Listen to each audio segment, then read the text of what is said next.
Suzette, her new French maid, was finishing her dressing, quilting ribbons and diamond buckles to her bodice. She was a young woman of a certain age, emaciated, heavily made up, with mischievous and haughty look. She kept chattering in broken Russian, interspersed with French phrases. Elena, like any, a Slavic person, had a talent for foreign languages and already understood the compliments addressed to her.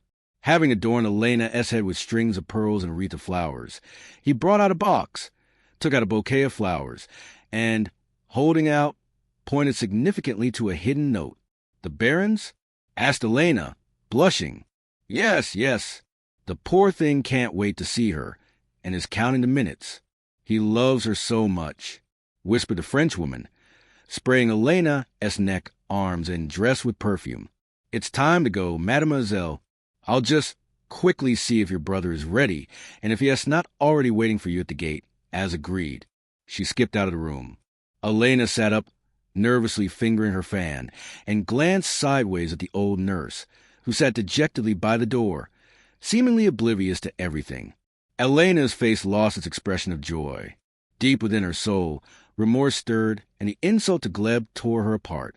Despite all her aunt's persuasions and praise, when she compared the Baron with her young fiancé, the scales tipped in favor of the latter, but she was still very young. Her character had not yet developed. Her coquetry, her desire to dance, please others and have fun, overcame everything. Quickly, mademoiselle. Monsieur Artemy is waiting for you," the Frenchwoman urged, rushing into the room.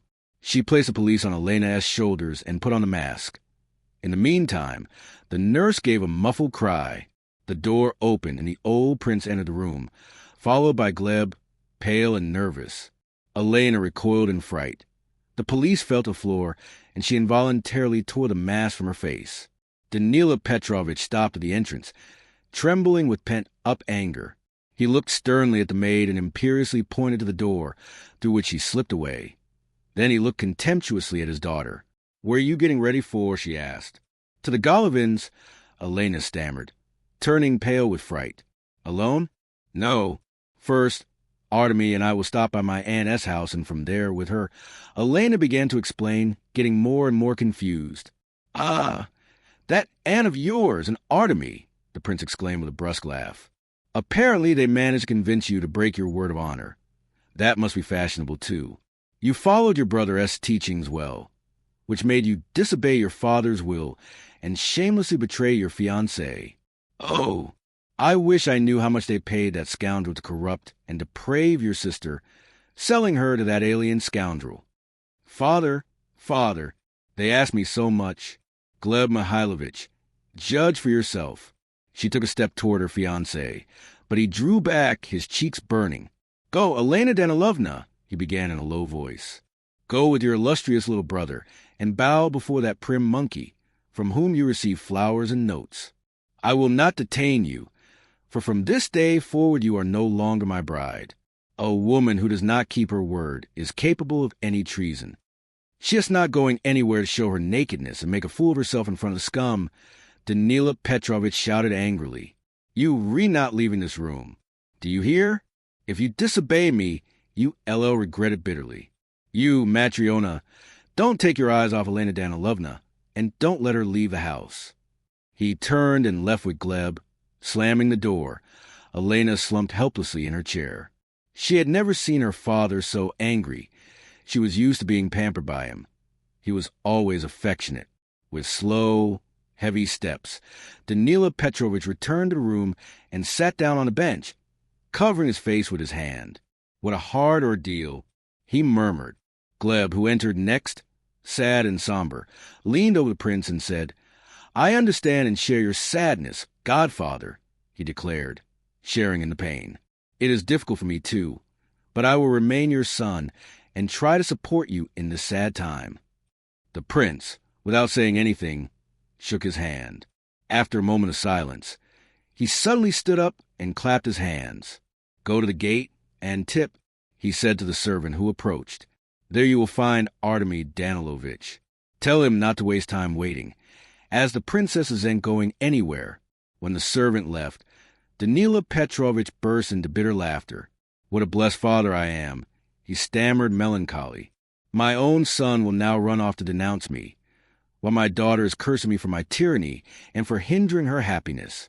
An hour later, when Gleb was preparing to leave, Ilya arrived, out of breath and nervous, and handed the prince a letter brought by the messenger from the Assumption Monastery, saying that the Mother Superior, the sister of the deceased princess, had fallen seriously ill. After reading the message, the prince said, "My sister-in-law is ill and wants to see us. I'll leave at dawn. Tell Savily to have the carriage ready with a horseman who will accompany me. Tell Matryona to tell the princess that if she wants to see her aunt, she should also prepare. I don't want to worry the sick woman with our quarrels," Danila Petrovich added, addressing Gleb. "It's enough that Artemy is absent from her deathbed. I don't want to take him with me, nor will he want to." It was a dark winter morning. In the courtyard, it was practically night, and only the lamps in front of the icons, which occupied the entire corner of the front wall. Terrera, flooded with soft, dormant light to cell the Mother Superior of the female monastery of Asuncion, a spacious room, with simple furniture. Beside the table, in a deep armchair surrounded by cushions, sat the Superior Mother Porphyria. She was an elderly, thin woman. A busy life had left her face withered, but in her sunken eyes there still sparkled a youthful flame, and her gaze was full of kindness. Beside the sick woman, lavishing care, stood a young nun who had just given her herbal tea and carefully wrapped her feet in a woolen blanket. At that moment, a novice carefully tiptoed in and announced that Prince Danila Petrovich had kindly come from Moscow with his daughter, asking, if possible, to be received alone. "Go, Sister Maria, and stay with my niece while I speak with my brother-in-law. Bring him in immediately," said the superior. A few minutes later, the door opened, and the tall-figured Danila Petrovich appeared on the threshold. He approached the sick woman and respectfully kissed the superior's white, diaphanous hand, embracing her. "How happy I am to find you better than I imagined. Sister Raphaela's letter left me worried about your health," said the prince, sitting down on the bench beside the sick woman. "It's true, I had a severe heart attack. I even lost my memory, which frightened the sisters. But thanks to the infusion prepared by Sister Margarita, a connoisseur of medicinal herbs, the crisis passed more quickly than expected. I'm feeling much better, and now I regret having worried you unnecessarily. Although, Danila, I'm very happy to see you and your daughter again. Well, anyway, I wanted to visit you in this abode because I need to talk to you. I need some advice. Unfortunately, I don't want to risk tiring you with my lamentations," the prince said, sighing. Mother Porphyria cast a searching and sympathetic look upon him. "Speak openly. I feel well, and my heart tells me you need good advice and words of comfort. Wait a moment before starting the conversation. It must be freezing outside. Let us wait for them to bring us tea with honey and herbs, during which you can fill me in on the matter." At that moment, a novice entered with a tray in her hands, on which was a cup of tea and 2 plates, one with candied fruit, the other with biscuits. After placing the tray on the table, the novice left. Having taken a sip of tea, Danila Petrovich leaned his elbows on the table, rested his head on his arm, and suddenly he stiffened and said in a hollow voice, "How hard it is to have to tell you this, not to mention a bad feeling that assails me. Only God knows how much I suffer. The demon of foreigners has taken over my family and sown discord in the house, where before everything was peaceful and decent, turning the children into their father's enemies." The Mother Superior shuddered and crossed herself. "You must be exaggerating, Danila." The prince gave a bitter smile. "Oh, no. If you knew what's going on at home, my words wouldn't surprise you. The prophesied times have arrived. The Antichrist is waving his diabolical torch and summoning foreigners to destroy us. They, like ravenous wolves, have invaded the country and are gnawing at our faith and dignity. As if that weren't enough, my sister, Anna Petrovna, an old fool, has thoughtlessly embraced fashion and become a beast. She has left the house upside down. She dresses like a mad woman in monumental hats, parades around in shoes. She keeps tripping over and invites who knows what kind of people to her house. A French barber, they say, is her lover. Of course, he'll soon wipe out all her money and ruin her. She might even marry him. If she reaches that point of madness, Just imagine what else might happen. If she were left with her nonsense, I wouldn't mind. But the little sister corrupted my 2 sons. Artemy, he already assimilated from the foreigners all that is worse and has surpassed it. He has adorned himself in a German kaftan of humiliating vassalage and torpidity, losing his dignity as a Russian boyar. For the fatherland, now he is nothing, a useless man, while I am powerless. For he not only despises my paternal power, but hates me and almost openly calls me outdated, an old fool, incapable of understanding all the wonders of the new times.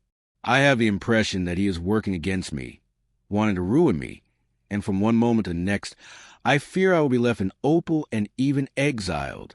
Aren't you seeing things in a dark light? How could a son seek to harm or denounce his own father? Interrupted the superior, straightening up, livid. Do you think this is impossible? Today there is nothing impossible, little mother, since traditions, once respected for centuries, are being annihilated and trampled upon. Today it is fashionable to defame our old customs, to spit on everything that is sacred, and to lick the hands of foreigners. Danila Petrovich ran a trembling hand through his thick, white hair, and tears were heard in his voice as he said, "Slavery and shackles far worse than now await us, when there will be no place for Russians in Russia, while the Kanagissers, Monses, and Leforts and other bands of vagabonds put down their deep roots here, ruling the destiny of our land. Foreigners will adorn themselves in gold and sable, while the Russian nobility will wear painted hare skins." He fell silent and, passing his hand over his forehead, continued, "The suffering for the unfortunate homeland has, as you can see, drowned out the family drama. What hurts me most is the daughter I adore, Elena, the living image of my unforgettable wife. Anna and Artemy do everything to bestow her, and have already managed to chill her heart to Gleb Mihailovich. The dignified and upright young man is no longer to her liking, because, get this, he is also outdated. Too muzhik, see ain't ride or twirl in high heels, and is pretentious and too wild to appreciate the new outfits in which he parades naked before men. Scoundrels. Anna and Artemy have gotten it into her head to marry a German adventurer named Baron Dorfgame. And who is this maid, gaunt vagabond back home? I think he has nothing more than a scoundrel who simply wants Elena's rich dowry, because I know from reliable sources that he borrows money from Artemy and other idiots, which, of course, he never pays back. And after clean Elena, he will mistreat her. He may even kill her or throw her out of the house, because who among them will want to protect her? For now I protect her, and I will not allow this marriage. But perhaps tomorrow I'll be removed, and she'll be forced to get engaged. Yesterday Gleb broke up with her. I have a presentiment, sister, oh, how I have a presentiment, that I'll be left alone in my old age, abandoned by everyone, and instead of having grandchildren of the noble blood of the boyars, I'll have alien little monsters who abhor everything that's ours, including myself. This kind of marriage will flourish everywhere, for the Tsar himself encourages it, and foreign blood will infiltrate more and more, and will give rise to new Russians, useless to the fatherland, who will destroy it and sell it to its enemies. Advise me what to do, how to act. The Mother Superior crossed herself.